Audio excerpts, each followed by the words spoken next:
Hi, everyone. Thanks for your interest in this webinar series. My name is Mike German. I'm a fellow with the Brennan Center for Justice, Liberty, and National Security Program. I'm pleased, along with our co-sponsors, Asian Americans Advancing Justice, AAJC, the APA Justice Task Force, the United Chinese Americans, and Asian Pacific Islander American Public Affairs, to welcome you to this first in a series of webinars exploring the human and scientific costs of the Justice Department's China Initiative. Attorney General Jeff Sessions on November 1st, 2018, announced the launch of the Justice Department's China Initiative, an effort to counter what he called an increasing Chinese economic espionage threat against the United States. We have an exceptional panel of experts to discuss the harms created by this framework, the human costs to the targeted individuals and communities, and the costs to the scientific and academic communities in the United States. Our experts include Maggie Lewis, who's a professor of law at Seton Hall University. She's been a Fulbright senior scholar at National Taiwan University, a Public Intellectuals Program Fellow with the National Committee on United States-China Relations, and a delegate to the U.S.-Japan Foundation's U.S.-Japan Leadership Program. Professor Lewis is a member of the Council on Foreign Relations and a non-resident affiliated scholar of NYU School of Law's U.S. Asian Law Institute. She's coming to us from Taiwan, where she is spending a year as a visiting scholar at the Judges Academy and a visiting professor at Academia Sinica. Also, we have John C. Yang, who is the President and Executive Director of Asian Americans Advancing Justice, AAJC, in Washington, D.C., where he leads the organization's mission to advance the civil and human rights of Asian Americans and to build and promote a fair and equitable society for all through policy advocacy, education, and litigation. He's served in leadership positions for the American Bar Association, the National Asian Pacific American Bar Association, and the National Council of Asian Pacific Americans, among others. He served as a political appointee under the Obama administration, the Asia Pacific legal director of a Fortune 200 company, and as a partner in a DC-based law firm. He's also served on a diversity council for several Fortune 500 companies. We're also hoping that we will have Dr. Stephen Chu, who is a professor of physics, molecular and cellular physiology at Stanford University. He served as Secretary of Energy from 2009 to 2013 and received the 1997 Nobel Prize in Physics. He's a member of the National Academy of Sciences, 8 foreign academies, and has 32 honorary degrees. He has undergraduate degrees in mathematics and physics from the University of Rochester and a PhD in physics from the University of California at Berkeley. I'm going to start with Professor Lewis. Maggie, when Attorney General Sessions announced the China Initiative, he said, "Today we see Chinese espionage not just taking place against traditional targets, like our defense and intelligence agencies, but against targets like research labs and universities. And we see Chinese propaganda disseminated on our campuses," end quote. You acknowledge in your paper, Criminalizing China, that there is evidence that people connected with the government of the People's Republic of China have engaged in economic espionage and theft of intellectual property in the past. So what are the problems from a legal standpoint with the Justice Department's framing of its efforts to counter this concern as a China initiative? Thanks, Mike, and thanks to all the organizers today. And as you mentioned, I have written at length to the tune of 35,000 words on the China Initiative, but I promise to keep this brief. But I first want to begin by saying I am in Taiwan, which means it is October 1st. So I want to say 中秋节快乐, Happy Mid-Autumn Festival to everyone who is celebrating it. I realize it's tinged with sadness this year because it's a holiday about being together with family and friends, and the pandemic is stopping so many of us from doing that. But I appreciate this event, which is done in that spirit of friendship and togetherness and allyship. And I think allyship is so key right now. So what I hope to do is just give a very, very brief background on where we got to where we are and from my perspective as a law professor. So as mentioned, the China Initiative started in November of 2018. But of course, there were cases involving China and espionage and hacking before that. But it was notable because it was an enhancing of resources, a coalescing of resources, and best I can tell, really unprecedented to name a major Department of Justice initiative after a country. You know, we have not had a Russia initiative or, you know, whatever, Canada initiative or anything like that. And it was started under Sessions, but of course he left the scene quite quickly. And what we've seen with Attorney General Barr is gaining momentum, that he has expressed his full-throated support for the China initiative. FBI Director Christopher Wray said earlier this year that there were approximately 1,000 active cases. Then in June, in an interview, he said there were approximately 2,000 cases. We don't have clear numbers. That is common with prosecutors' work. There's a lack of transparency for some good reasons and some not so good reasons. So what I get from that number is that there is a big push by the government to put resources behind the China initiative. That number and the increase in that number publicly stated does not tell me anything about the prevalence, though, of criminal behavior that's occurring. What it does tell me, though, is there's an increasing push by the government to do something about it. And as mentioned, I mean, there is no doubt that there's well-documented cases where people tied to the PRC party state have engaged in hacking, economic espionage, which is trade secret theft with the intended beneficiary being a foreign government. But I also think it's problematic how the US government is responding to that threat. And first, because this China of the China initiative is very broad. It's not just talking about the Chinese government, or as I prefer to say, the party state, because it's really about the intertwined structures of the Communist Party apparatus and the formal government. And we're seeing too this increasing talking about communist China, which I worry about too, because it harkens back to a time in the US history that I don't think we want to revisit. But it's more than that. So when you see the rhetoric around the China initiative, it's lots about the Chinese threat, the China threat, and talking about people based on nationality, the ethnicity, how being ethnically Chinese makes you more prone to being used by the PRC party state. And even people who, like me, who I have no ethnic or nationality ties to China, you'll see in press releases comments about how people spoke fluent Chinese, as if that's a reason to be concerned about their connections to China. And so just more generally, there's this idea that there's a ratcheting up of the threat rhetoric, and we're increasingly seeing individual prosecutions being part of a larger national security strategy against China. And that over-securitization of the relationship is what deep down worries me. I do recognize that there are comments made by officials in DOJ that this is not about the Chinese people. We're doing this in a non-discriminatory manner, but that's simply not satisfying. In part because we know there is explicit bias. That was certainly from the Trump administration on show yesterday in the debate with the comments about the China plague. But also the more we learn about implicit bias, that people sometimes don't realize they're making the decisions they are based on bias. And the Trump administration has stopped the anti-bias and bias mitigation training. And so I don't feel confident when prosecutors tell me that they are doing their work in a non-discriminatory manner if they themselves are not doing the work to address their own biases. And we don't see that happening. I also think the China initiative is problematic because of when we look at the drivers of why we prosecute and punish people: rehabilitation, deterrence, retribution, incapacitation. And I don't have time to go into detail, but I do want to flag, particularly with respect to deterrence, that the China initiative is meant to deter not just theft, but also people who are seen as compromising relationships with PRC entities. They're connected through the Thousand Talents program or other ways that they're working with PRC entities and not disclosing that, particularly on government grant forms. They should. It is against the law, but we're seeing that treated as a very serious offense. But when we deter connections, and Professor Chu can speak more to this, we not just deter negative behavior, but we can deter positive behavior. And I'll give you one example of that in closing.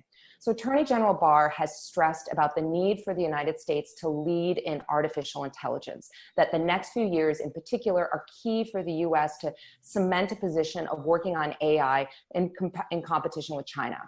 Studies have shown that the US benefits tremendously from the flow of talent from China to the United States to work on AI.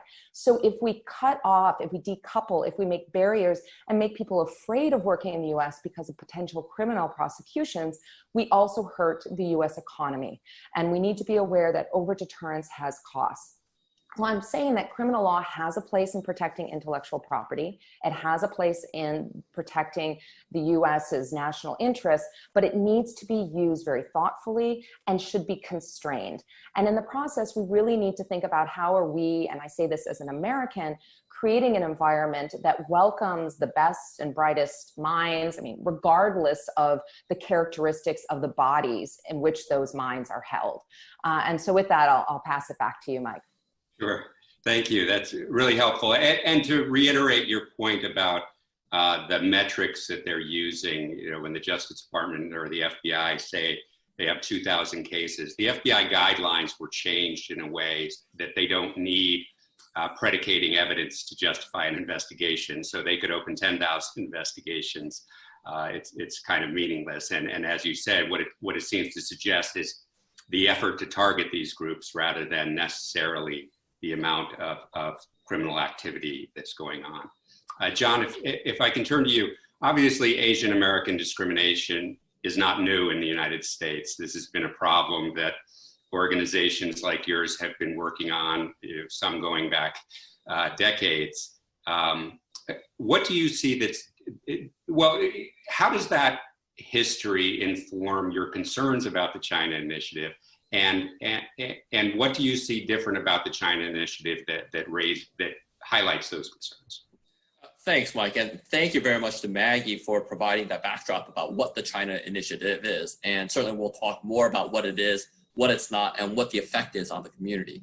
So what I really want to do is focus on the effect on the Asian American community, particularly the Chinese American community, and put it in the context of history. Right? So my organization, Asian Americans Advancing Justice, AAJC, we're a civil rights organization that seeks to protect the civil rights of Asian Americans. And in that context, what we see here is potential violation of their civil rights.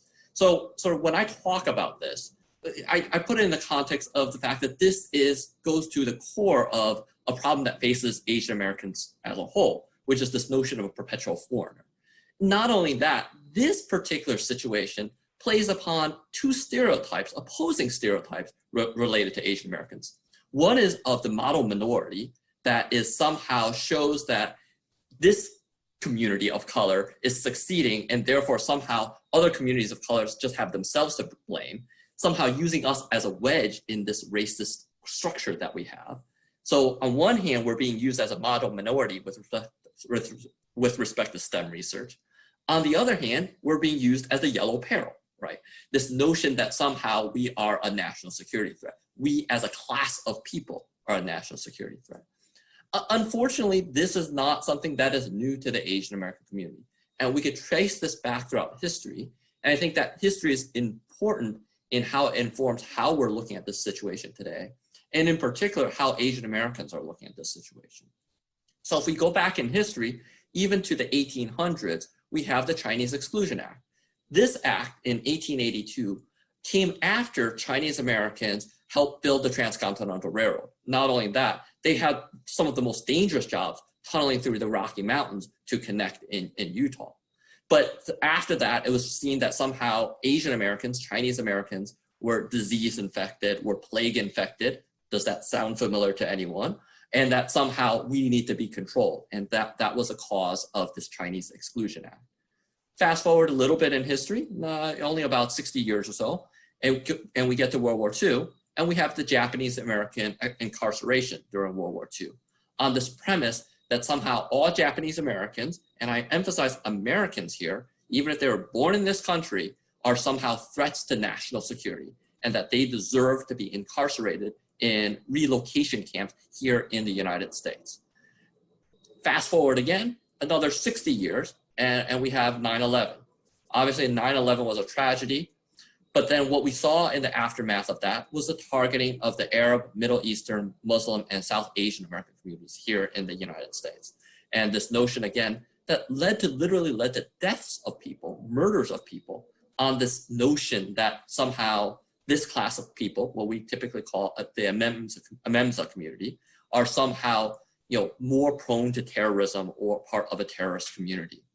So in that backdrop, we've seen this history before of Asian Americans being treated as the so-called national security threat. Now, let me be clear, and Maggie touched on this, is the Chinese government, the Chinese Communist Party, National Communist Party there, is doing some pretty bad things. And certainly as a civil rights organization, I look at the situation with the Uyghurs in Xinjiang, I look at freedom of the press and what's happening in Hong Kong, and the overall surveillance state in mainland China. And there are many legitimate reasons why we have problems with the Chinese government. And she's absolutely right. There is clearly espionage that is happening as well. But we need to distinguish that and those differences from how we treat our own Americans, how we treat this community that lives here in the United States, even if they aren't American citizens, and sort of not fall into some of these stereotypes that I'm talking about. And unfortunately, we're seeing that happening. If you look at the statements of FBI Director Wray, where he's said that basically the FBI is seeing in almost every field office around the country counterintelligence risks in Chinese professors, scientists, and students across basically every discipline. And then we have President Trump himself saying in a statement, almost every student that comes over to this country, although he didn't say it at that time, but it was from China, is a spy. That was his blanket statement. So ultimately, those statements lead to the targeting of the Chinese American community, of even the broader Asian American community, that somehow this category of people must be treated with suspicion, and then it is on them to prove their innocence or show their patriotism somehow. Obviously, we'll talk a little bit more about the economic contributions of Asian Americans, of Chinese Americans. We could talk about some of the things that we could do to help fight against all the things that we're talking about. But as a starting point, I would say that it starts with education. It starts with what we're doing here tonight, and bring this out into the open. Because we do have a world-class intelligence agency. I give them great credit for that. But as an intelligence agency, an intelligence apparatus, we have to be able to walk and chew gum at the same time. We have to identify clear national security threats at the same time, respecting the contributions, the huge contributions that this community of people is offering to the United States, and how much we have benefited from the contributions of Chinese Americans, Asian Americans, of scientists, of professors, and of students, and really celebrate that diversity as part of the fabric of America.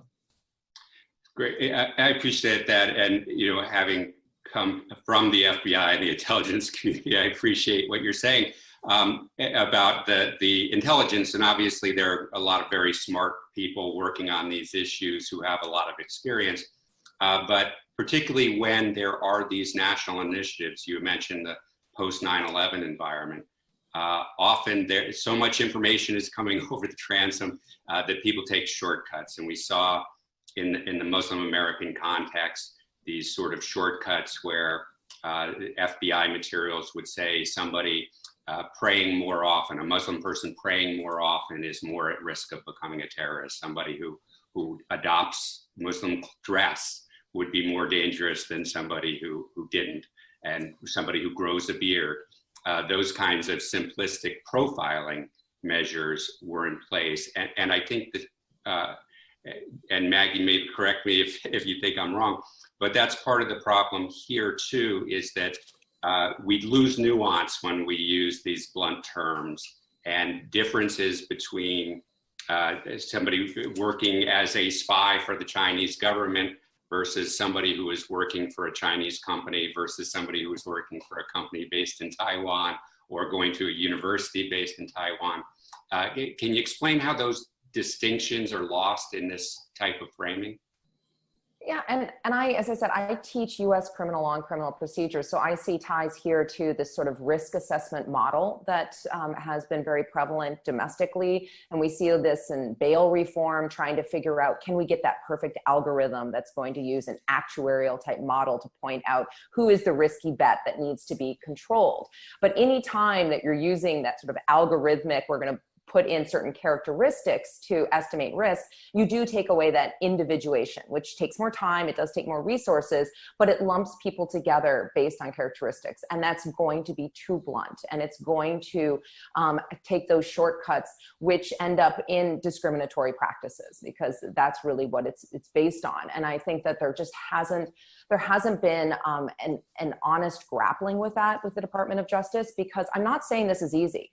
But I think one of the things that frustrates me is these periodic reassurances of, we love the Chinese people. We're not being, we're not being discriminatory, with that coupled with the failure to do the work of the implicit bias training. And also there's been a few overtures to academia and to the private sector, but for the most part, those still remain more these sort of threat awareness briefings of reaching out to say, either we need information from you, university, about who's on your campus, or we're going to describe to you the nature of the threat as we see it, rather than a two-way street to find better ways to hit, if not the sweet spot, a better spot of balancing risk with civil liberties. And in your paper, you use the term China-ness to sort of explain how the government links cases in a way that actually misleads more than it educates about the nature of a particular investigation and its role in this larger initiative.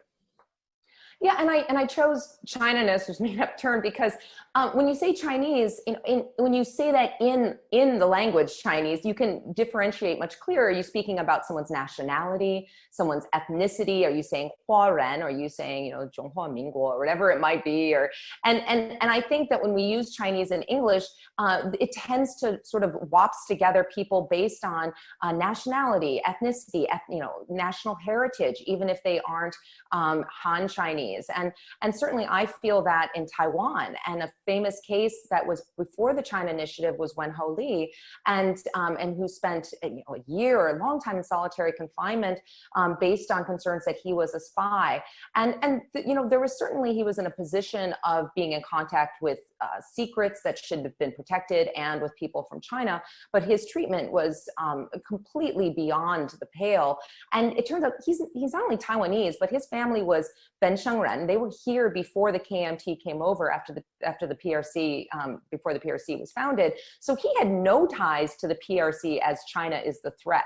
So I think there's just a lot of concern about a mixing together of characteristics in a way that creates an existential boogeyman type threat and feeds into a really destructive narrative.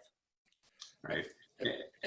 And if I could add on to that, I think Maggie is exactly right as Wen Ho Lee as an example. But if you think about the contemporary examples, a lot of the Chinese Americans that came over to the United States that have become successful businessmen, that have become successful innovators, are people that came over after Tiananmen Square.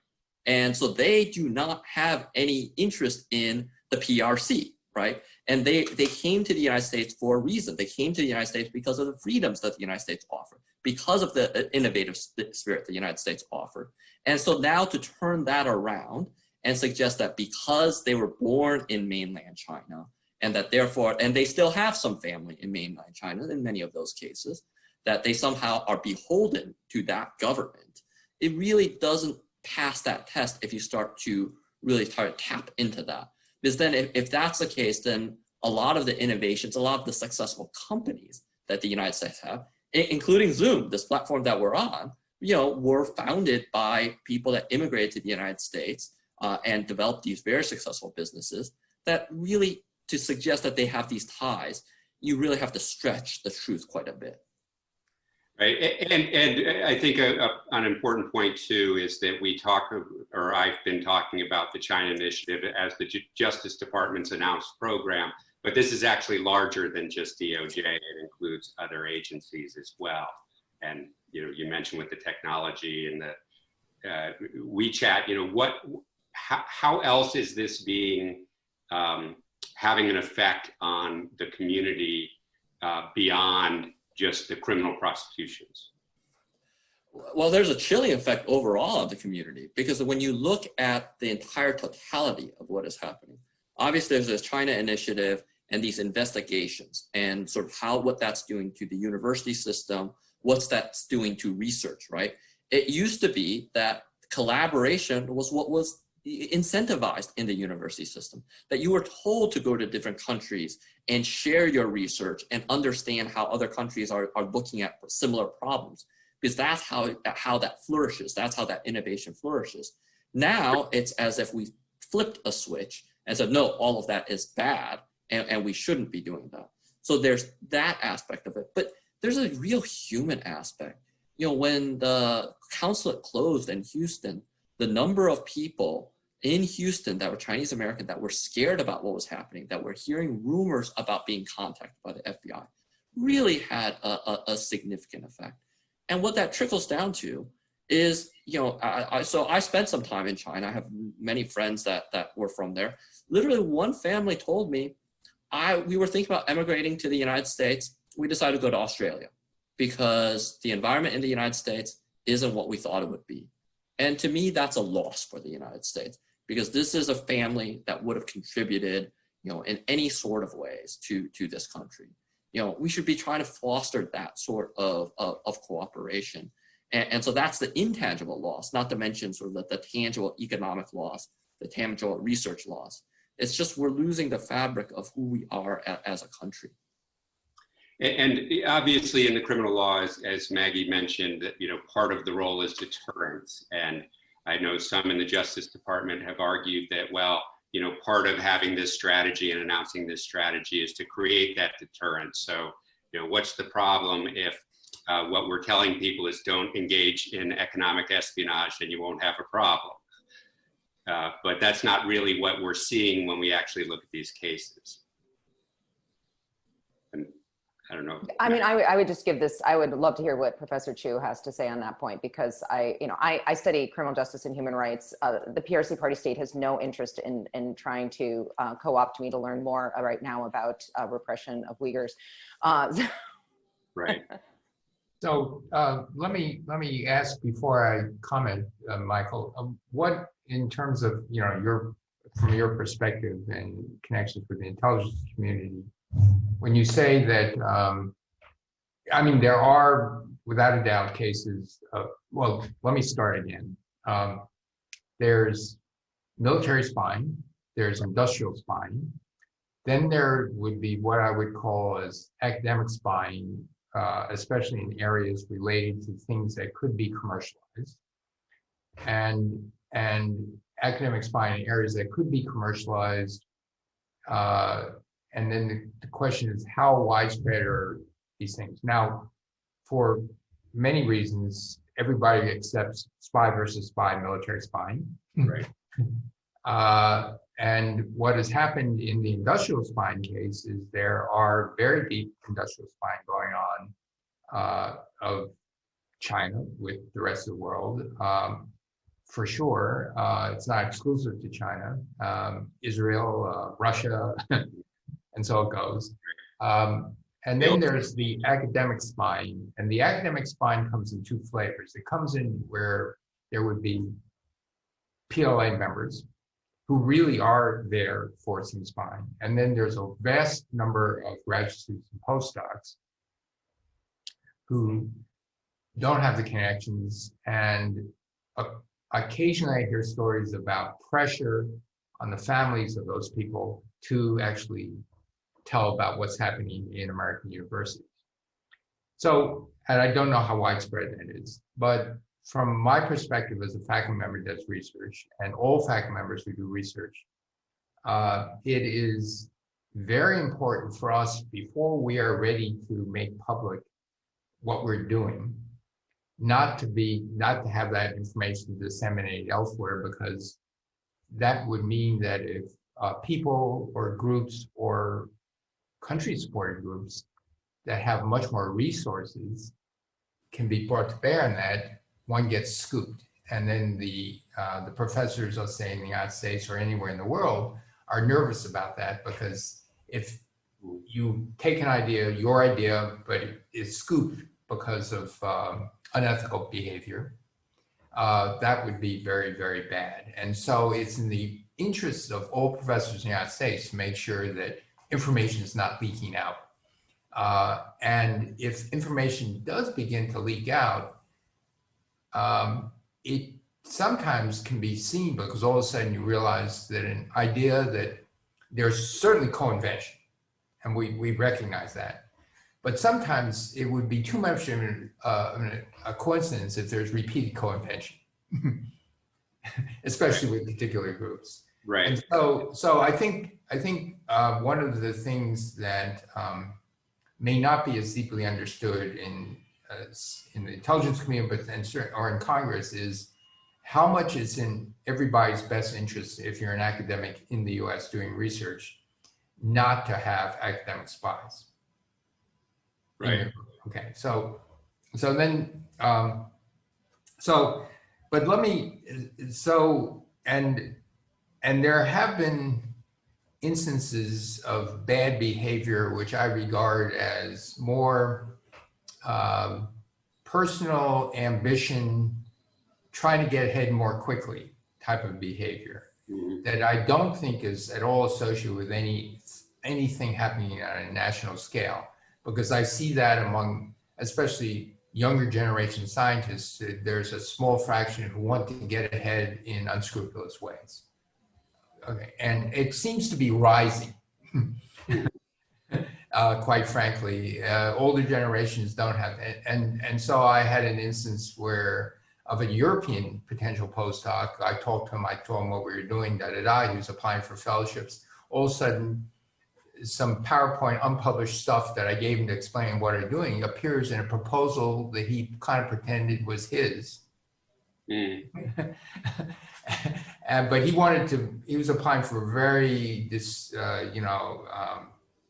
important scholarship, which required the host professor, namely me, support this. And after I found out about this, I said, I'm sorry, I'm not going to support this, and I'm not going to deal with you anymore. Right. Okay. And so this is not exclusive to China by a long shot. Right. Now, let me talk a little bit about what John was talking about regarding the role of immigrants. Let me start by confining it to technical STEM areas.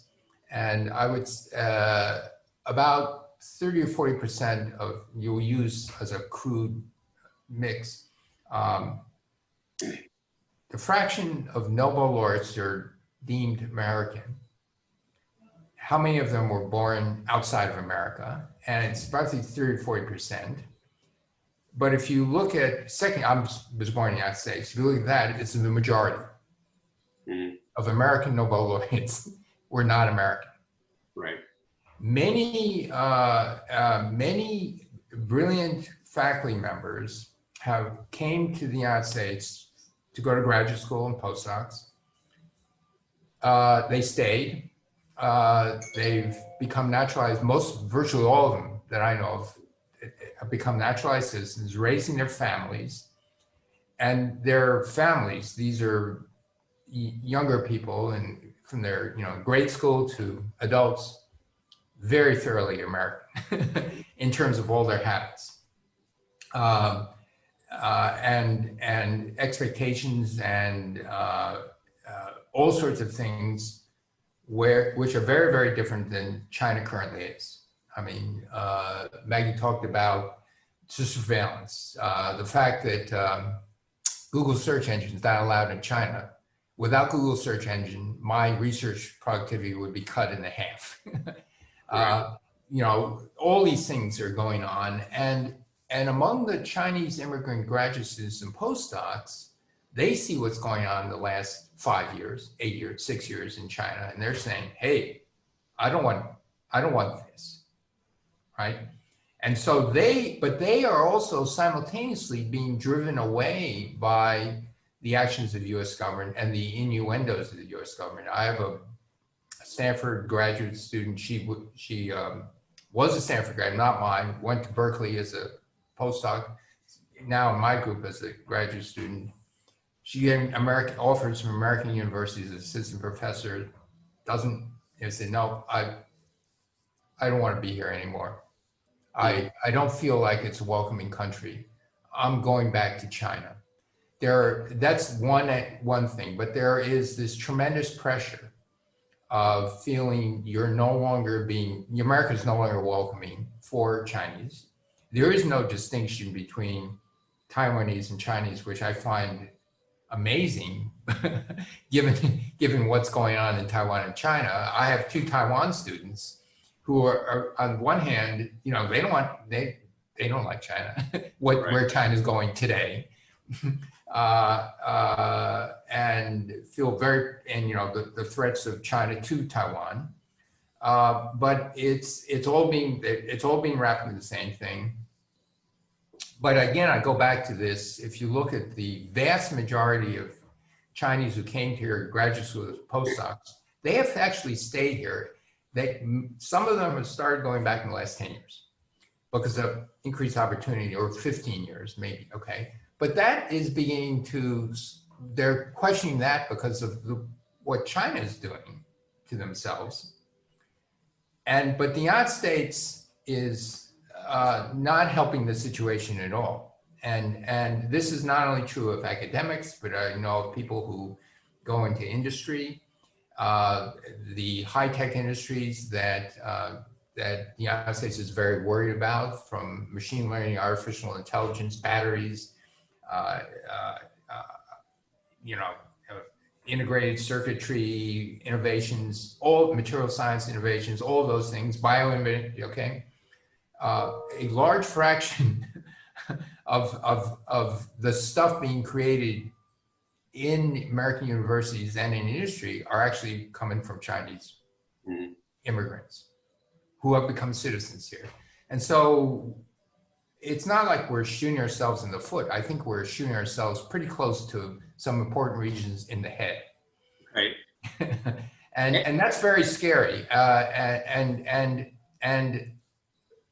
we see decline applicants, but we see more than that. The State Department is not moving and not approving visas, not saying why.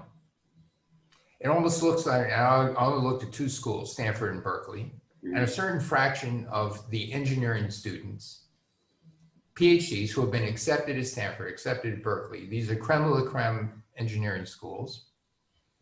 No reason given, not approving visas, simply, they're not denying, they're just not approving. By not approving, of course, they've missed 2019, 2020, they're now going to miss 2020, 21, and they're either going to other countries or staying in China. And by other countries, they prefer to go to an English-speaking country because English is the universal language of science and engineering, which includes, by the way, graduate schools in Germany teach physics in English. So that's an English-speaking country now, as well as Australia, Great Britain. And, and so my friends in those countries, in Europe and in Australia, and said, well, it's terrible what's happening in your country, but we're getting much better applicants.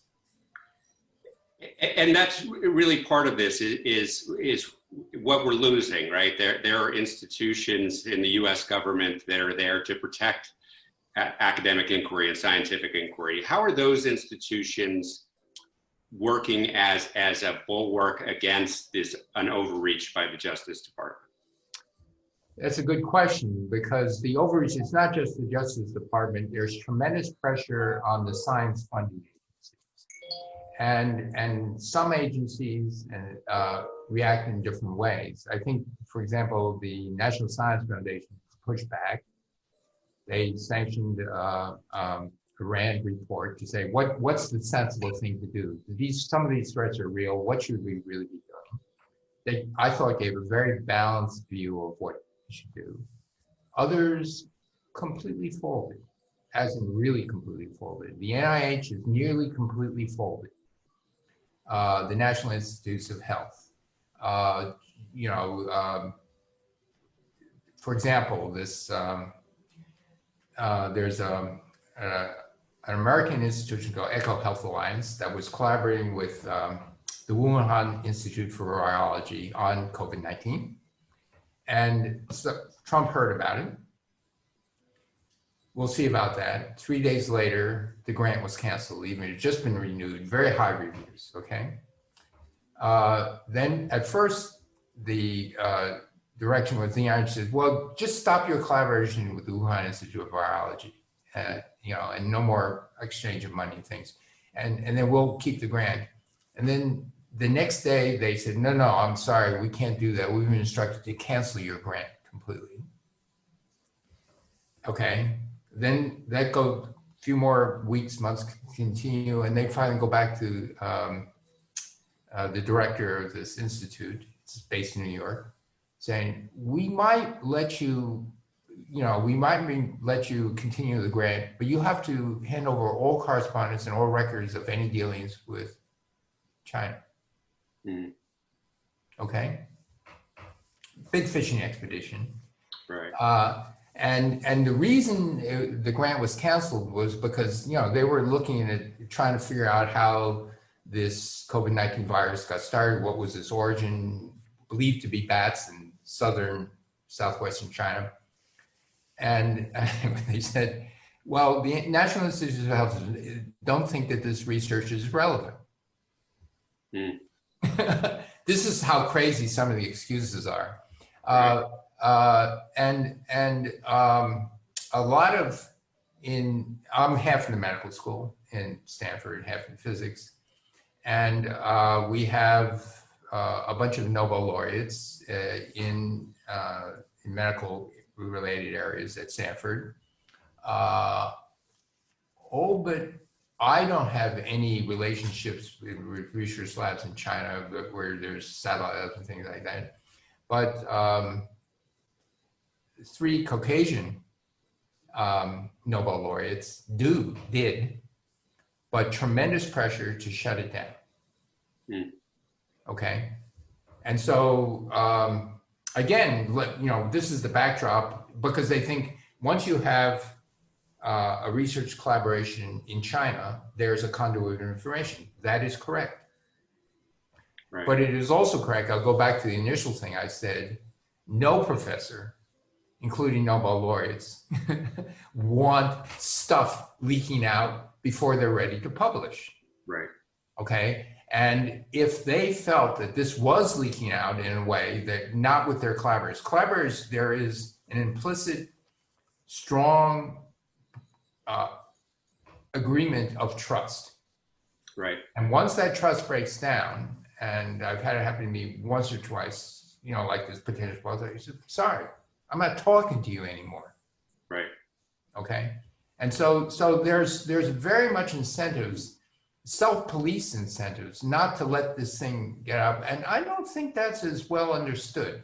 So let me tell you about the different agencies. So the NSF was trying to push back, but the pressure was so hard, they got the Inspector General's office at the NSF to write a letter to the president of Stanford saying, we want all this information, okay. And the demands of information make it then if you don't see to this, and the claim is that they always wanted these, but not really true. And so then all of a sudden, the universities are placed in turmoil and say, oh my gosh, we have to give them all this information, because if we don't, we might lose federal funding, which is, a lot of what keeps research universities in the United States going. Just like, hey, Eco Health Alliance, give us all your correspondence, we might fund you. Right. And so we have things like that. A recent 3 days ago, director from the Department of Energy saying, you have to ask permission if you're in a national lab or before you collaborate with any foreigner. Right. Have to ask permission, which is different than declaring it. The full declaration of collaborations, the full declaration of where you get your money is absolutely, this is not arguable. This is correct. No academics say no. That, but to ask permission and to collaborate with someone in Germany or in China seems to go, but it's really focused. The language is everybody, but it's focused on China. And I think that raises an interesting point, because obviously, when there's a national program like this at the Justice Department, it puts pressure on every field office to have cases. It puts pressure on the agents working those cases to show results. So when there's access to these volumes of information, you can find administrative errors or mistakes, perhaps intentional wrongdoing, like you mentioned with your European researcher, that normally would not rise to a criminal investigation, much less a national security investigation. Right. That now, because I have pressure to do this, I am, as an agent, I'm going to pursue this investigation and then call it part of this other international intrigue, rather than just one person who makes. It's the old line from Casablanca, the colonel's been shot, round he's dead, round up the usual suspects. The usual suspects in the last bunches of years have been Chinese. Right. Yeah, if I might, because I think you're right. And Mike, you and Maggie, you guys could speak to this even more authoritatively than I can. Part of what I'm seeing, right, is like there's two things happening. Is, once the FBI gets involved, if they're investigating, they're up against quotas. They have metrics that they need to reach. And so they end up charging, and we've seen this in a number of cases, for administrative errors, like failure to disclose. Obviously, these issues should be addressed or could be addressed at an administrative level. It might have an impact on employment, but it's not the national security threat that we're talking about. So that's one piece of it. The other piece of it, I think, just in terms of how we move forward, is just a better understanding by the intelligence agency or the law enforcement on what we're dealing with here. And what I mean by that is, when we're talking about research, and then you start to say nuclear research, I think there is a certain aspect of investigators that they say, oh, this must be sensitive. But, as in the case with Dr. Xiaoding Shi, ultimately it was decided that actually all of this research was already public. This was not an issue of any national intelligence, but because of that failure of understanding of the investigators, their radar went up in the wrong way. So I think there's those two levels that we really need to get to, because I think what's happening here is, as I say, it's a sledgehammer is being applied to this when really we need a scalpel to be applied to it. But I'd be interested in, Michael, you from the FBI perspective, Maggie from the criminal perspective, sort of how you view some of these things. Yeah, and I think it's interesting when you look at the Justice Manual, which is the manual that the Department of Justice has for itself about how to go about its prosecutions. It's clear that if there's a non-criminal alternative to address an issue, that should be taken first. And so I think for some of these more administrative, which might be fairly nefarious, people actually trying to hide that they're getting money from Wuhan or Chengdu or wherever it might be, or it can be more on the absent-minded professor side of things. It really is a spectrum, but there's ways to deal with that other than saying you're facing years in prison because of false statements. And that reminds me of in teaching criminal law, we talk about inchoate crimes that haven't been turned into a full-fledged, assault or murder, but rather the conspiracy, the plannings, the attempts, and that we're moving back from the actual thieves and hackers stealing Tappy the robot's arm from the T-Mobile lab towards more concerns about, well, this, science that hasn't actually been shared, but you have a link to China, so they're pumping, they're priming the pump. So when they want that information, they can get it from you. And so you're blurring at what point you want criminal law to be the way to intervene. You're blurring this line between what is protected national security, intellectual property, and what is open research that we want to allow to occur in a collaborative environment. So we need some definitional work, and that's only going to be done properly if you have really robust cooperation between the government and the scientific and academic community. And I do want to get to, we have, it looks like about 11 minutes left, so I want to make sure that we get to some ideas for solutions. And obviously, in the civil rights community, when there's some kind of problem raised, there's a lot of coalition work done, John. And I know on a particular, on the Franklin Tao case, the Asian Americans Advancing Justice, AAJC, organized an amicus brief for that case for a hearing that's actually scheduled for tomorrow. Why don't you tell us a little bit about that, and in the context of how we build coalitions to address these concerns? Thank you for that. So the Dr. Cao case is one of these classic examples that I was talking about, in the sense that he was ultimately charged for a failure to disclose. There was at the end of the investigation, there was not any finding, not in any lasting indictment on actual espionage. And this is something that we see as a recurring problem. It's a fact pattern that we've seen now in several cases. So that we thought it was important to start to build this coalition. That's part of what this webinar is about, is number one, making people aware of what is happening and start to change this narrative about what we're talking about, what we talk about espionage threat generally, what we're talking about in terms of economic espionage. I saw a question in here that Secretary Pompeo started talking about infiltration of PTAs by the Chinese government. And I agree, that is absolute insanity. And so what all of us need to do is start talking about this openly and do this sort of nuanced work that we're doing. Some of it's going to be retail, is that now that we need to go back to those PTAs, go back to those school districts and say, hey, before you start thinking about what Secretary Pompeo said, here's the real deal about all of this, right? But then at the legal side, it is about filing amicus briefs, thinking about what cases to really push against DOJ about show your facts, show your proof, let us see what it is that you're talking about. Maggie talked about 2,000 cases. We want more transparency into that, whether it's through FOIA requests or the like. We understand there are certainly national secrets. We understand that investigations can't be fully revealed, but we could do better than just simply making these statements that DOJ, FBI is making. So there's that advocacy on the policy side, there's the advocacy on the legal side, and then it's the community work, right? Making sure that our community knows what their rights are, knows that if they see a violation, if they see something that doesn't seem right, to really be able to report it. And so that's something that our organization, we're working with Mike at the Brennan Center and a number of other organizations as well, is trying to lift that up and then make sure that people have the sort of legal resources that they need if it comes to that. And Dr. Chu, I know you're obviously involved with a lot of scientific organizations.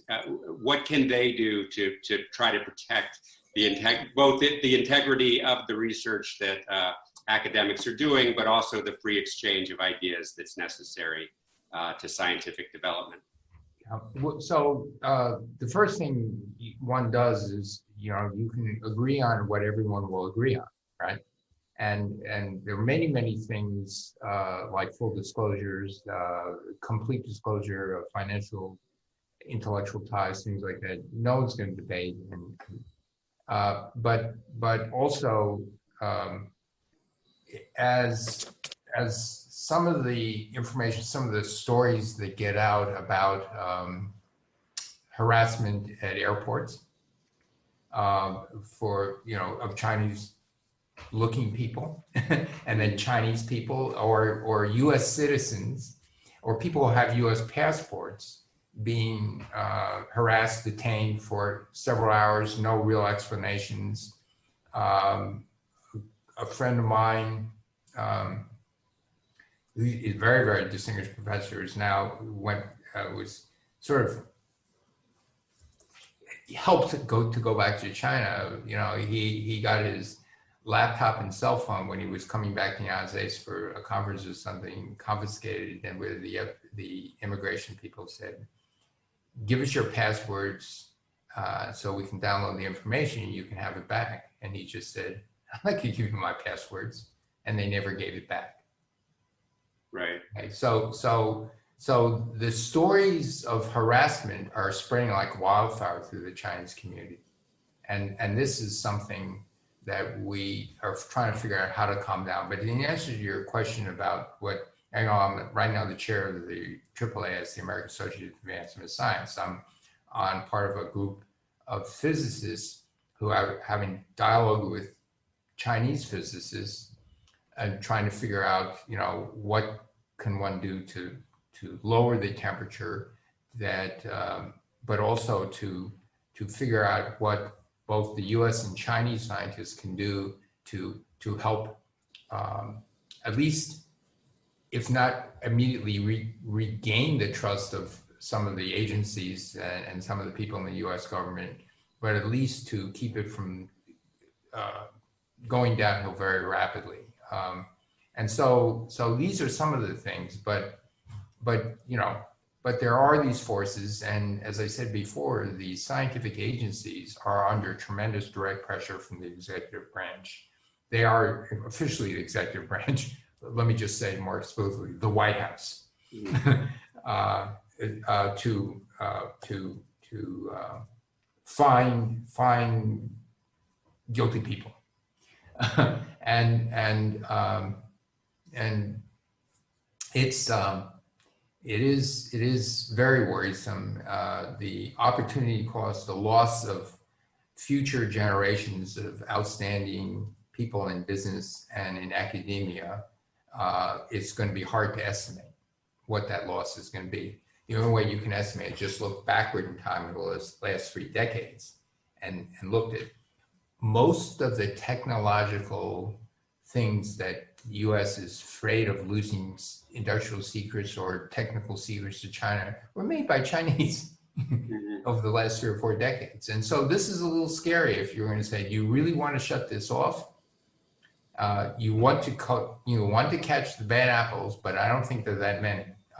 And if the intelligence community would be more open about what are the real cases, and as John said, and also Maggie, that these are non-declaration issues that normally don't rise to felony. They aren't felonies. Right. And that's the other thing. They are not felonies. And you can hold up all sorts of examples of Chinese Americans sending published PDF files to China and being investigated. Right. And actually being thrown in jail. And I think, part of the problem is with the intelligence agencies and law enforcement agencies, they have a very myopic view of what is important and sometimes miss the larger picture. Say, we're in the middle of a global pandemic and the quick exchange of scientific information is at its most important perhaps ever. And this kind of chilling effect can really do harm to not just our nation, but every nation. Maggie, obviously you have the chance to talk to policymakers and to journalists who work on these issues. What's the best advice you would give to them on how to look at these issues when the Justice Department announces an indictment and lays out their case to the public? A couple concluding points.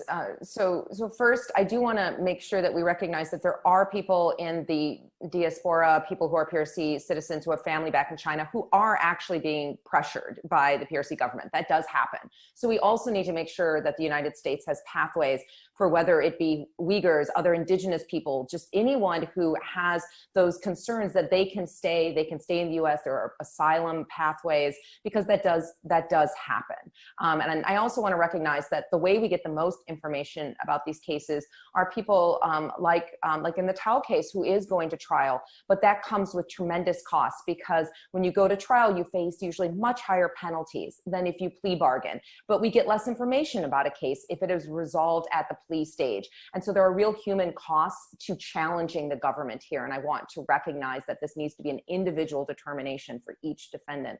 And finally, to your point about what do we do?